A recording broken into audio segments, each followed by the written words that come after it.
Welcome, welcome, welcome.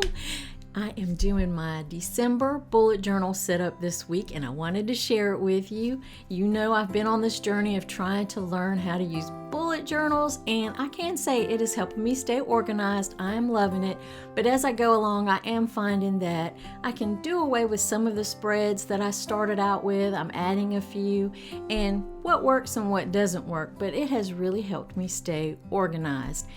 This is my December and I love Christmas. Yes, I do love Christmas.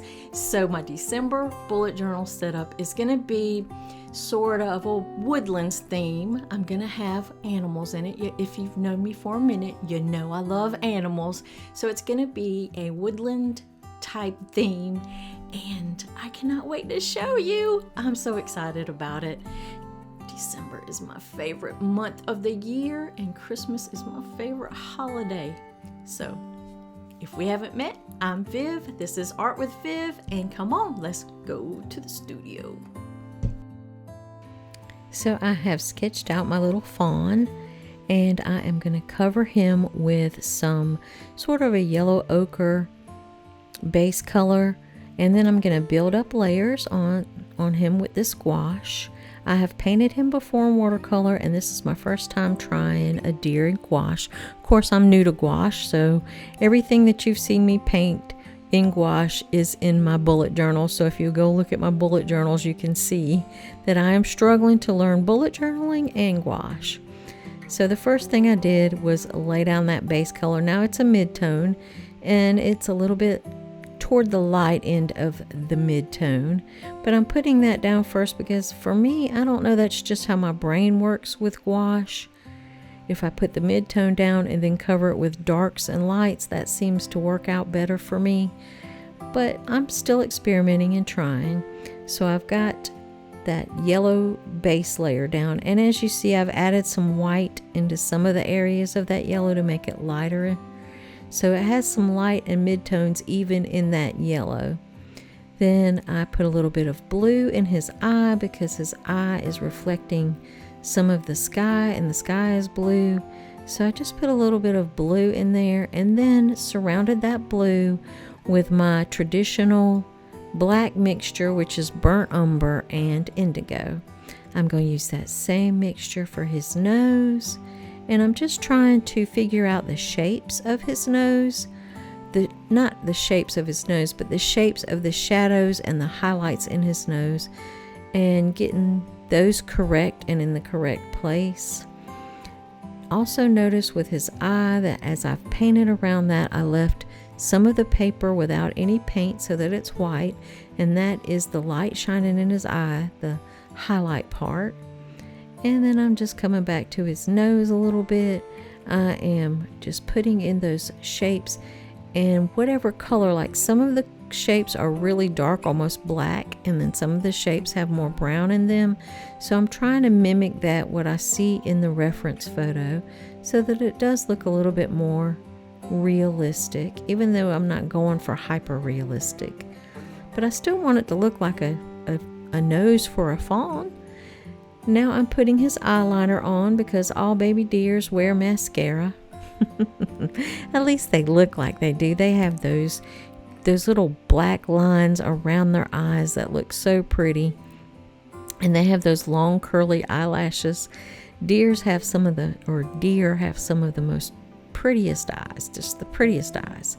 So now I'm taking a darker brown and I'm taking my really fine detail brush and just doing tiny little hair marks, like hair brush marks, just all over, overlapping, but still letting some of that yellow shine through. I'm making sure that they're all going in the direction that his fur is growing across his face, up his face. We don't want it going in different directions because then it will not look right.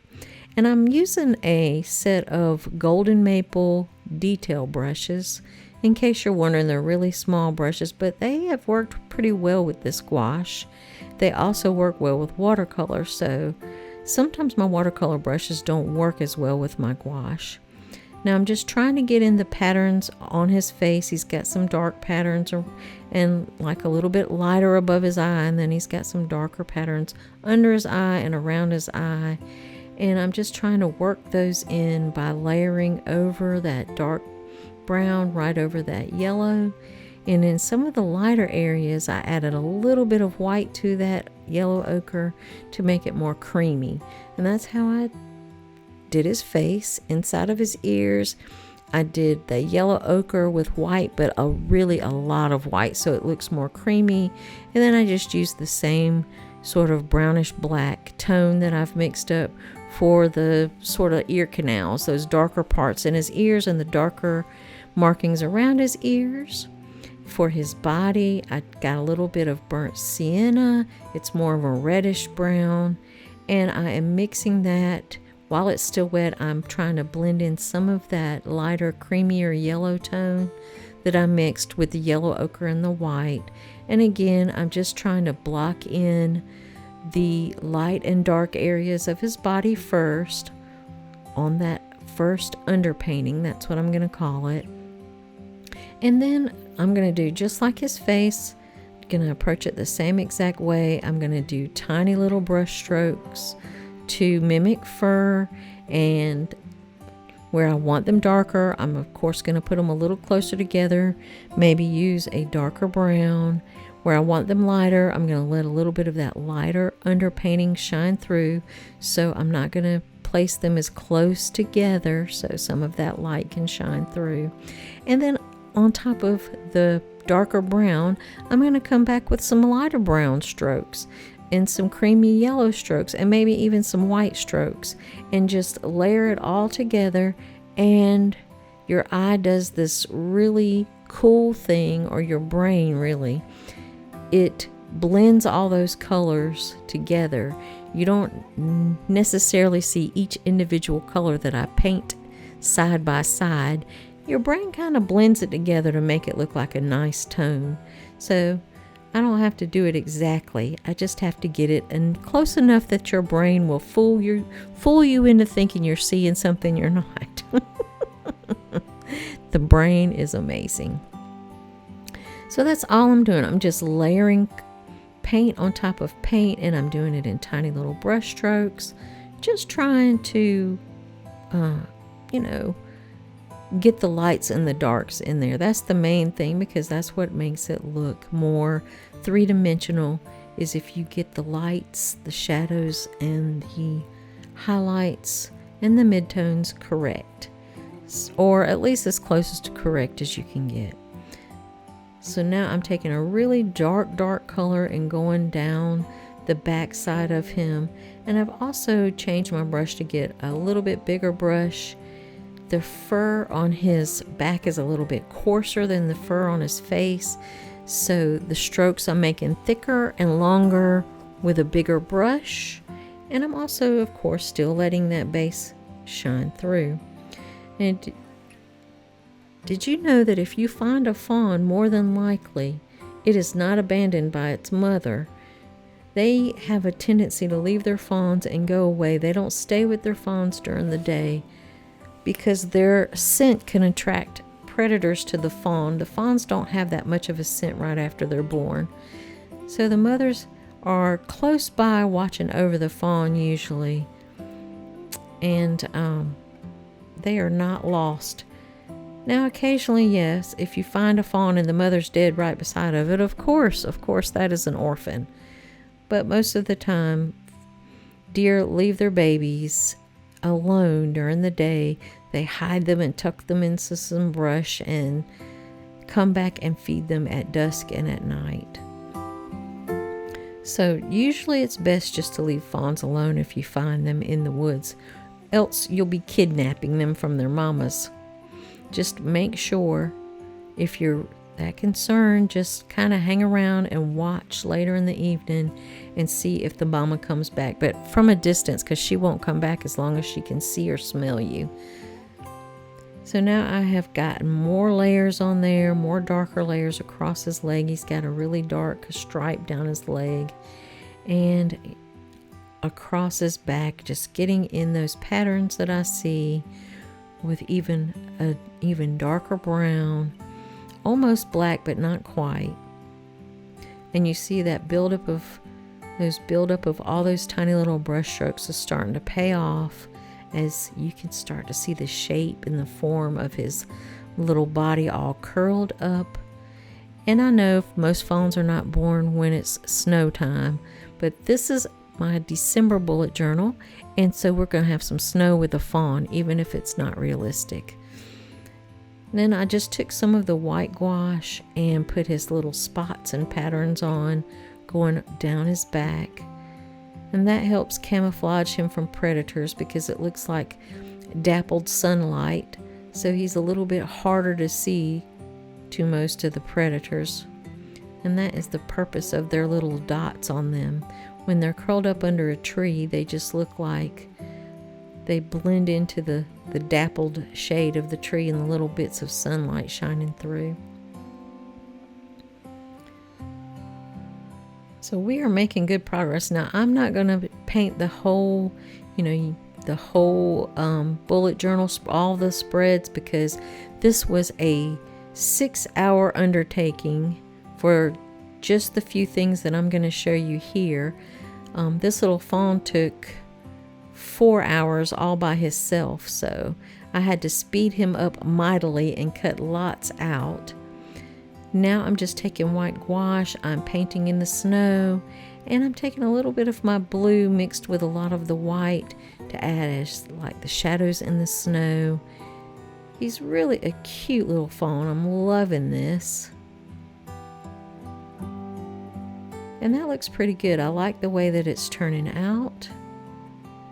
And I think that's probably one of my better gouache paintings that I've done so far.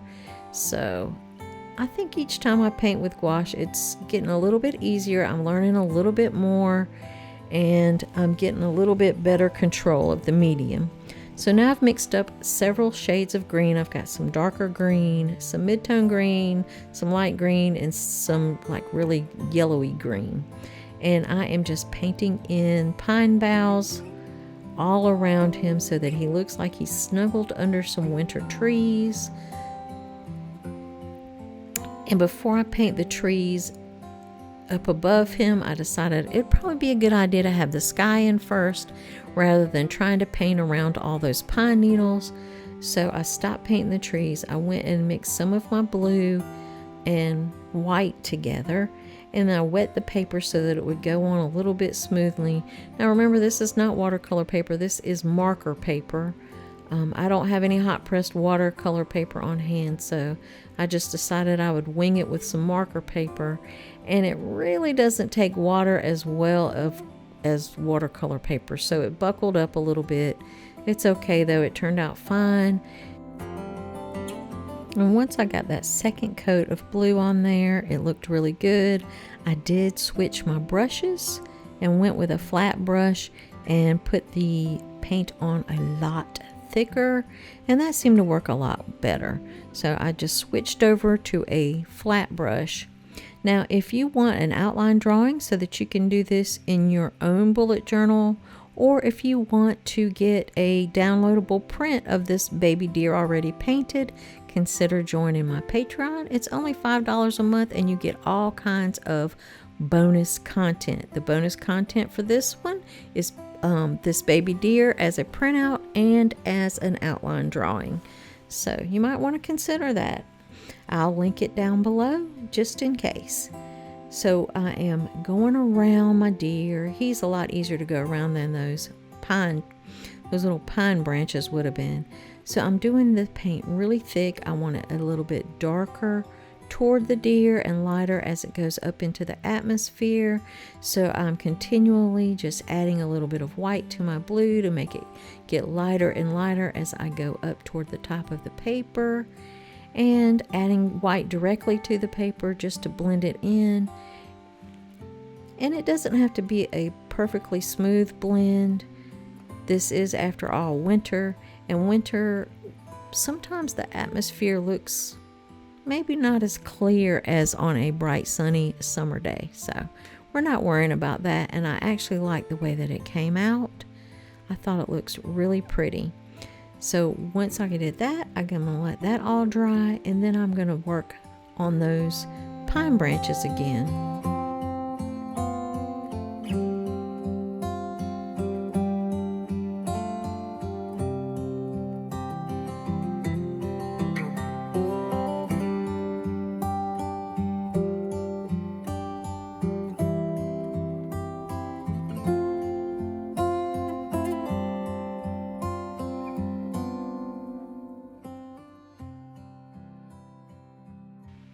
Now I'm just going to take a lighter green and sort of give myself a guide for where I want these pine branches to be coming out from the sides of the paper. And then I'm just going to do just sort of like little pine needle marks with a mid-tone green all the way down those little branches that I've painted out. And it's okay, it looks messy right now, but it will be fine. Take a little bit of brown, go down the center. Don't make it one straight line because you would not be able to see that whole branch in one lengthy line because some of the pine needles would be covering parts of the branch. So do sort of a broken line down the center of each branch with the brown, and then come back with some darker greens and paint in your little pine needles on either side of the branch. And they're almost like a cone shape.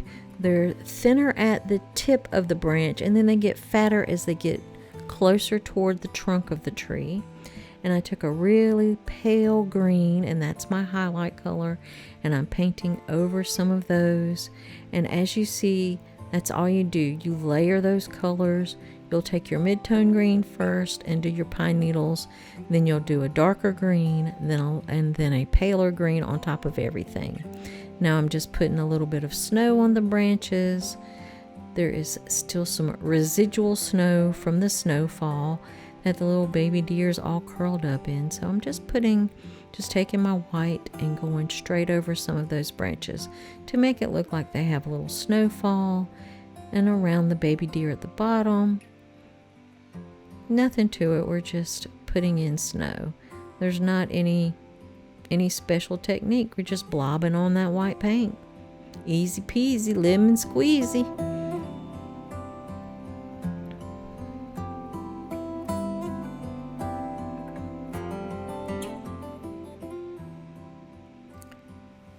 Now, once I did that, I am coming back with the December to write that in with my Posca pen. Now, the reason I'm doing this, the actual end letters are going to be red. It's going to be a red December.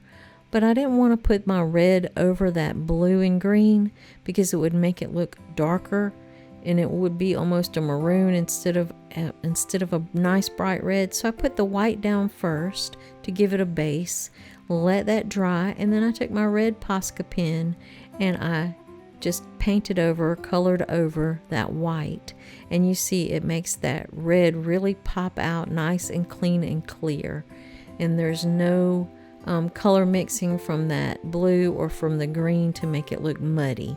So that's why I did that, in case you wanted to know. I put it white first and then came back over it with my red to make sure that red stayed nice and bright. And then I just put some berries. I know these are pine trees, they should have cones, but I put berries in mine. It's my bullet journal, I do what I want. So I put some red berries just to kind of unify the December with the rest of the painting. And then took my white Posca pen and put some highlights on each one of those little red berries so that they looked nice and shiny. And again, I know red berries don't grow on pine trees, but in my world they do. And it's my painting, I'm going to paint how I want it. Now, all I did was I put some of my tape on the back of it, or it's really called glue, and put it in there, and voila. That was my cover. Then I just took some scrap paper, cut out sort of a little frame shape, and I am going to tape that or glue it, whatever you want to call those little glue runner, onto the opposite page of the cover page, and that's going to be for my quote. Then I'm going to write my favorite quote from Charles Dickens' A Christmas Carol in there, and with my Posca pen from Mr. Ebenezer Scrooge. I will honor Christmas in my heart and try to keep it all the year. And then I just outlined the frame with some of the red because I thought it gave it just a little extra definition. And that is my December cover for my bullet journal. And then my monthly content planning, that is just 2 pieces of paper glued in just halfway with the outer edges left loose, so it gives me plenty of area. Then I just mark that white in with some red marker, and I have, voila, my monthly content planning. And I love this layout. And then next up, I have 2 new layouts just for December, and they are my gift one and my cards. Gifts to buy and cards to send. And that's it. That is all I'm going to show you in this bullet journal video, but I do have one that is just on the calendar that is coming out soon. So be looking for that, and that will be on this calendar right here. That is my monthly spread. And I did a separate video for it because it's a little long. And then my monthly content, again, that's just 2 pieces of red paper, and I just glued in half of it and left the ends loose, so I have plenty of planning. And then my gift list for people on my gift list, and cards that I'm going to send, people that I'm going to send cards to, put it that way. And then this is my week 1 layout. That is also going to be a separate video because it was so long. You've enjoyed this bullet journal spread. It was probably my favorite of the year so far. Cannot wait to see what I do next year, and thank you so much for watching. It means the absolute world to me. Mwah. See you soon.